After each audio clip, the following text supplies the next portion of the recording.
সুপ্রিয় দর্শক, প্রীতি ও শুভেচ্ছা জানিয়ে শুরু করছি আমাদের আজকের প্রতিবেদন। দেশ ও প্রবাসে যারা আমাদের এই ইউটিউব চ্যানেলটি দেখছেন, সবাইকে অসংখ্য ধন্যবাদ। দর্শক, প্রতি পর্বে আমরা একটি অসহায় পরিবারের জীবনের গল্প তুলে ধরার চেষ্টা করি। এরকম একটি পর্ব থাকছে আজকে। চলুন আমরা এই বোনটির সাথে কথা বলি। আপা, কেমন আছেন? ভালো নাই, অল্প ভালো আছি। অল্প ভালো আছেন। আচ্ছা, আপনার শুরুতে আপনার নামটা একটু জানতে চাই। আমার নাম কবিতা। কবিতা। আচ্ছা কবিতা আপু, আমরা আপনার জীবনের গল্প শুনতে চাই। আপনার আসলে শুরুতে জানতে চাই আপনার কে কে আছে। আমার মা আছে, বাবা আছে, হ্যাঁ। আর আমার একটা মেয়ে আছে। হ্যাঁ। আমি অনেক কষ্ট করে ইউটিউবের সামনে এসেছি। আমি কখনোই আসতে চাইনি, আমি অনেক কষ্ট করে এসেছি। আচ্ছা, আপনি বলছেন আপনার মা বাবা আছে, আপনার একটা মেয়েও আছে। আমার একটা মেয়ে আছে। আচ্ছা, আমার বিয়ে হয়েছিল। আপনার বিয়ে হয়েছিল। আচ্ছা, আপনি কষ্ট করে আসছেন। এর আগে এই ইউটিউবে ক্যামেরার সামনে কখনো কথা বলেছেন? এর আগে একবার কথা বলেছিলাম, হ্যাঁ। আর এই আরেকবার এসেছি। আচ্ছা, যে কথা বলেছেন সেখানে কি আবার দ্বিতীয়বার কেন আসলেন? দ্বিতীয়বার এসেছি একটা মনের মানুষ খুঁজবার জন্য। একটা মনের মানুষ পাই নাই, আর একটু সহযোগিতার জন্য এসেছি। আমরা অনেক কষ্টে আছি, এর জন্য এসেছি। প্রথমবার যে আপনি কথা বলেছেন সেরকম কোনো ভাই আপনার সহযোগিতা নিয়ে আপনার পাশে এগিয়ে আসছেন কিনা? আমাকে আমার ভাইরা সহযোগিতা করেছিল, বোন হিসাবে সহযোগিতা দুই একটা ভাই করেছিল, আর কেউ করিনি। আর কেউ করেনি? না, এর জন্য আমি কষ্ট করে আবার এসেছি। আমরা এখন ঠিক মতো খাওয়া দাওয়া করতে পারছি না, ঘর ভাড়াটা দিতে পারছি না, এর জন্য আবার ভিডিওর সামনে এসে দাঁড়িয়েছি।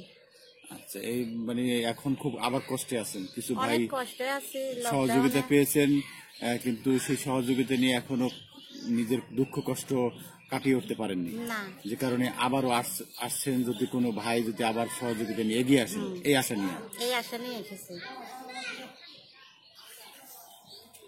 আচ্ছা আপু, আপনি এই যে বলছেন যে কোনো ভাই যদি এগিয়ে আসে, কি রকম চাচ্ছেন? আপনি কি বলতে চান? আপনার জীবনের গল্পটা একটু শুনতে চাই। আমি চাই, আপনার জীবনের গল্পটাই শুনতে চাই। আমার বিয়ে হয়েছিল, আমার স্বামীটা মারা গেছে। হ্যাঁ। এর জন্য আমি অনেক কষ্টে আছি। আমার মেয়েটাকে আচ্ছা, স্বামীটা মারা গেল কিভাবে? আসলে কি হয়েছিল? আরে বাবা, প্রশ্নটা পরে করো না। আচ্ছা আপু, আপনার জীবনের গল্প কি আছে সেটা একটু বলেন। আমার জীবনের গল্প, আমার বিয়ে হওয়ার স্বামীটা স্ট্রোক করে মারা গেছে। আগে অনেক সুখেই ছিলাম, তো অত সুখ ভাগ্যের হলো না। হঠাৎ করে একটা ঝড় এলো, ওই ঝড়ে সব কিছু ভেঙে চুরমার হয়ে গেল। তারপরে এখন অনেক কষ্ট করে ইউটিউবের সামনে এসেছি, আর আমার স্বামীটা স্ট্রোক করে মারা গেছে। এখন আমি বাবা মার কাছে আছি। বাবা মা অনেক গরিব, ঠিক মতো খাওয়াতেও পারে না, পড়াতেও পারে না। আর মাটা মানুষের বাড়ি বাড়ি কাজ করে, লকডাউনের কারণে এখন কাজও করতে পারে না। তার জন্য আমি অনেক কষ্ট করে ইউটিউবের সামনে এসেছি। সঠিক এই কেউ যদি আমাকে একটু সহযোগিতা করে এর জন্য। আপনার স্বামী মারা গেছেন কতদিন হলো? স্বামী মারা গেছে 3 বছর হয়েছে। 3 বছর? আপনার বাচ্চা বয়স কত? আমার মেয়েটার বয়স হয়েছে 4 বছর। লেখাপড়া করাইতে পারছি না, অনেক কষ্ট আছে, ঠিক মতো খাওয়া দাওয়া করাতে পারছি না। এই 3 বছরে আপনি কোথায় কি কি করছেন? বাবা মার কাছে আছেন নাকি নিজে কিছু করছেন? 3 বছরে বাবা মার কাছেই ছিলাম। একটা মেশিন ছিল, মেশিন চালিয়ে টুকটাক কাজ করে খাইতাম, সংসার খরচ দিতাম। মেশিনটা নষ্ট হয়ে গেছে, এর জন্য আর কাজ করতেও পারিনি। এখন অনেক কষ্ট আছে। এখন অনেক কষ্টে আছেন?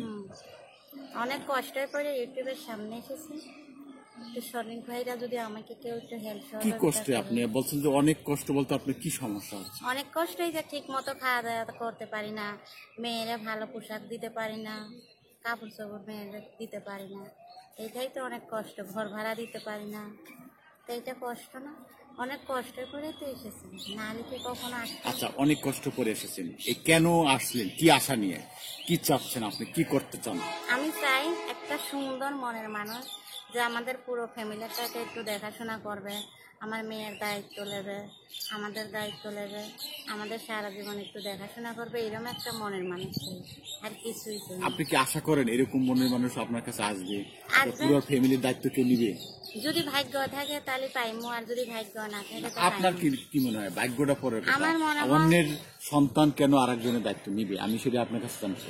অন্য সন্তান দায়িত্ব নেবে, যে আমাকে একটু পছন্দ করবে, এরকম মানুষ হয়তো আল্লাহ একদিন পাঠিয়েও দিতে পারে, যে আমাদের সংসারের দায়িত্বটা নিতে দিতে পারে, আমার মেয়ের দায়িত্ব নেবে, সেইরকম মানুষ যদি পাই তাহলে মনের মানুষ বানাবার আশা করবো।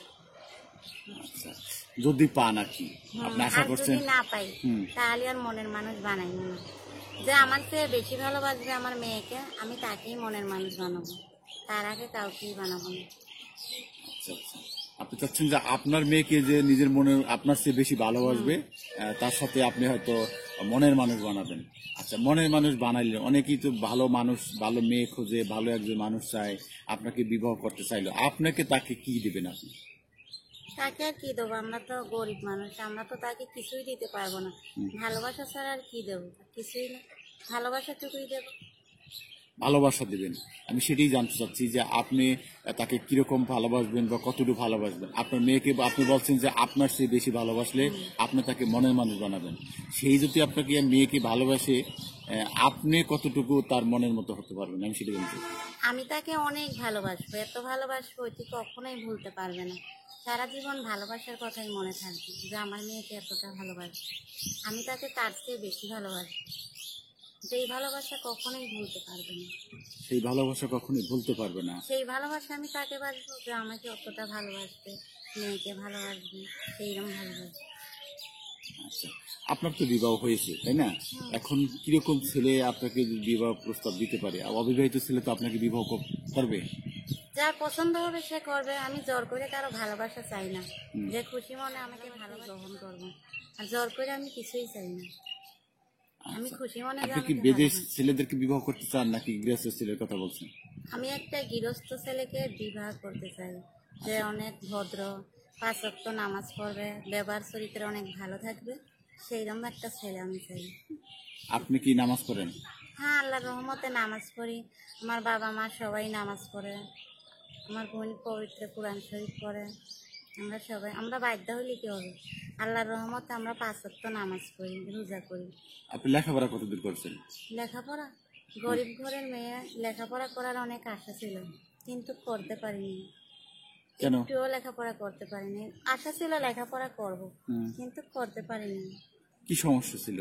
বাবা মা অনেক গরিব, লেখাপড়ার খরচ দিতে পারিনি বলে এর জন্য লেখাপড়া করতে পারিনি। আমার অনেক আশা ছিল, পারিনি।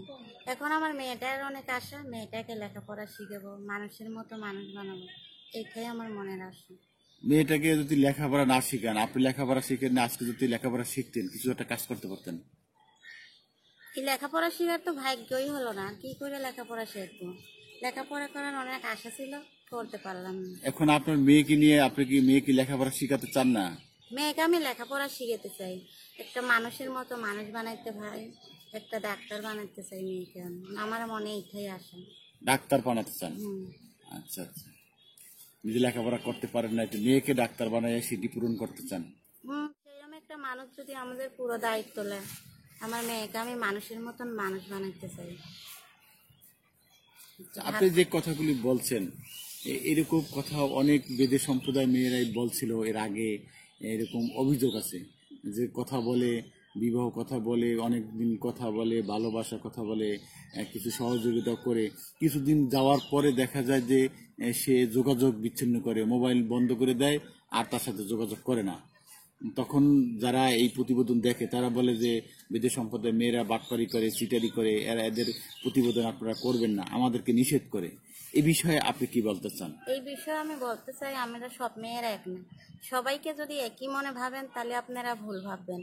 আমরা বেদে হইলে কি হবে, একটা মেয়ের জন্য 10টা মেয়েকে খারাপ বলে, কিন্তু আমরা ওই ধরনের মেয়ে না।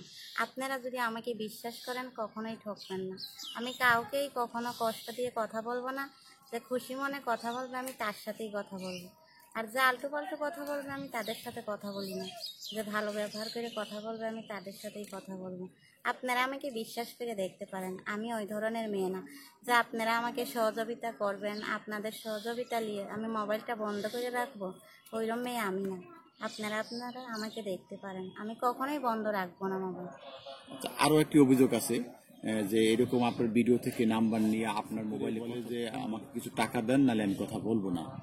আমি ওইরকম মেয়ে না, আমি প্রথম টাকা চাই না, যে খুশি হয়ে আমাকে দেবে আমি তার টাকাই নেবো, আর যে খুশি হয়ে আমাকে না দেবে আমি তার টাকা পয়সা কিছুই চাই না। আচ্ছা, আপনার কাছে জানতে চাচ্ছি, আপনি যে এতক্ষণ কথা বললেন, আপনার জীবনের কষ্টের কথা, আপনার ভালো লাগার কথা, আপনি একজন পছন্দের মানুষ খুঁজছেন, এই বিষয়গুলি যদি আপনার সাথে সরাসরি যোগাযোগ করতে চায় কিভাবে করবে, কথা বলবে? মোবাইলের মাধ্যমে। মোবাইলের মাধ্যমে। সেই মোবাইল নাম্বারটা একটু শুনতে চাই।